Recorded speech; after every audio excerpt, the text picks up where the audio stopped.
পাচ্ছেন এই মুহূর্তে ট্রাক এবং বাস নিয়ে আন্দোলনকারীরা ঢাকার উদ্দেশ্যে রওনা হচ্ছে। সবাই গণমিছিল করতেছে। এক দফা এক দাবি, শেখ হাসিনার পদত্যাগের দাবি।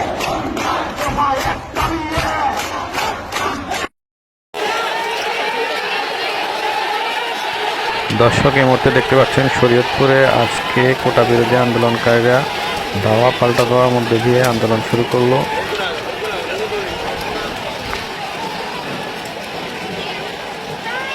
একে অন্যকে ইট পটকেল ছুড়ে মারছে। এখনো কোনো হতাহতের খবর পাওয়া যায়নি।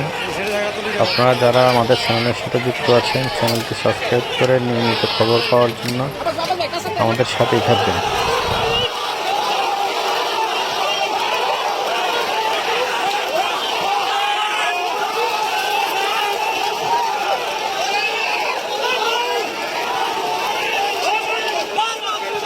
কিছুক্ষণ পর পর গোলাগুলির শব্দ শোনা যাচ্ছে, তবে আন্দোলনকারীরা হাতে লাঠি পাটকেল নিয়ে মাঠে নেমে পড়েছে।